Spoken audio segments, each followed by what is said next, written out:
கர்த்தரும் வல்லமை பொருந்தினதும் ஆண்டவருமாயிருக்கிற இயேசு கிறிஸ்துவின் நாமத்தினாலே ஆண்டவர் தாமே ஒவ்வொருவரையும் ஆசீர்வதித்து மகிமைப்படுத்துவாராக.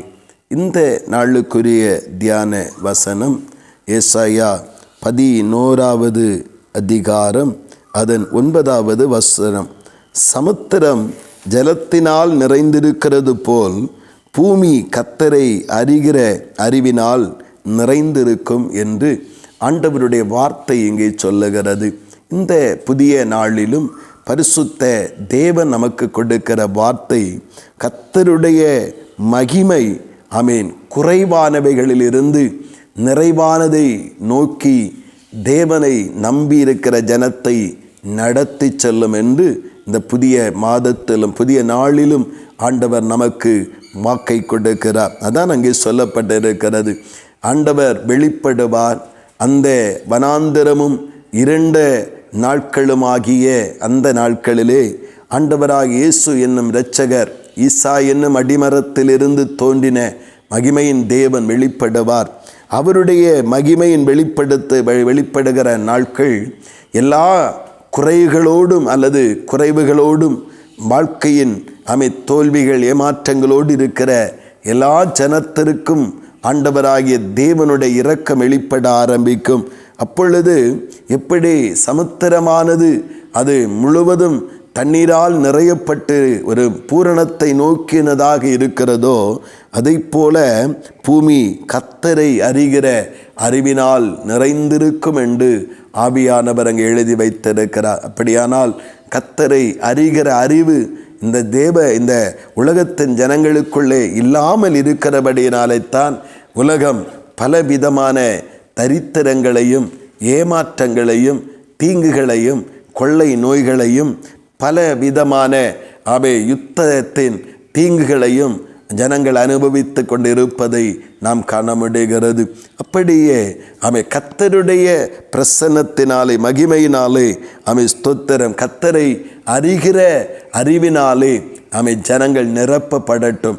எப்பொழுது கர்த்தரை அறிகிற அறிவு வருகிறதோ அப்பொழுதுதான் ஜனங்கள் பாவங்களை விட்டு தங்களுடைய சாப அடிமைத்தனங்களை விட்டு விக்கிரக ஆராதனைகளை விட்டு தேவனிடமாய் திரும்ப ஆரம்பிப்பார்கள். இன்றைக்கு நாம் இந்த வசனத்தை பிடித்து கொண்டு ஆண்டவரே எங்கள் வாழ்விலும் கர்த்தருடைய மகிமையினாலே ஆண்டவரே எங்கள் குறைவுகள் நிறைவாக்கப்படவும், தேவனே எம்மை அறிகிற அறிவினாலே எங்கள் வாழ்வின் வெற்றிடங்கள் எல்லாம் தேவ நன்மைகளால் நிரப்பப்படவும் எங்களை ஒப்பு கொடுக்கிறோம் என்று சொல்லுகிற ஜெபத்தோடு இந்த உலகமும் உலகத்தில் இருக்கிற சகல ஜனங்களும் கர்த்தரை அறிகிற அறிவினால் நிரப்பப்பட்டு இப்பொழுது இருக்கிற காண்கிற கேள்விப்படுகிற எல்லா தீங்கு நின்றும் விடுவிக்கப்படுவதற்காக நாம் தொடர்ந்து ஓய்வில்லாமல் நாம் ஜெபித்து கொண்டே இருப்போம்.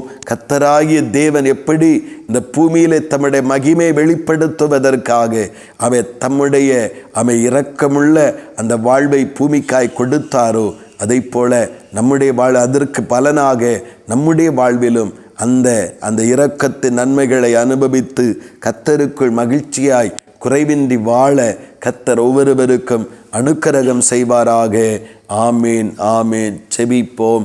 பரலோகத்தின் நல்ல ஆண்டவரே, பரிசுத்தமான இரக்கமும் கிருபையும் தயவாய் வெளிப்படுவதாக உம்முடைய இரத்தத்துக்குள் மறைத்த மகிமை உண்டாக நிறைத்த ஆண்டவரே ஸ்தோத்திர உம்முடைய ஆண்டவரே கல்வாரி அன்பினாலி கர்த்தரே எங்களை ஆண்டவரே உம்முடைய பரிசுத்த நீதியான ஆண்டவரே இரத்த ஆண்டவர் அந்த பாதைக்குள் எங்களை நடத்தி மகிமைப்படுத்தும். தகப்பனே, நீர் உலகத்திலே உம்மை அறிகிற அறிவை வெளிப்படுத்துவதற்காக மகிமையாய் வெளிப்பட்டீர். அந்த மகிமை ஆண்டவரே ஜலத்தினாலே நிரப்பப்பட்ட சமுத்திரத்தை போல கர்த்தரை அறிகிற அறிவினாலும் கர்த்தருடைய மகிமையினாலும் ஜனங்கள் நிரப்பப்பட குறைவுகளிலிருந்து பாவங்களிலிருந்து பாடுகளிலிருந்து பாதாள கட்டுகளிலிருந்து ஒவ்வொருவரும் விடுதலை பெற்று வாழ கர்த்தர் அனுக்கிரகம் செய்யும். அப்படி நீங்கள் செய்கிறபடியாய் ஸ்தோத்திரம். கர்த்தர் நடத்துகிறபடியாய் ஸ்தோத்திரம். இயேசு கிறிஸ்துவின் மூலம் செபிக்கிறோம் ஜீவனுள்ள நல்ல பிதாவே.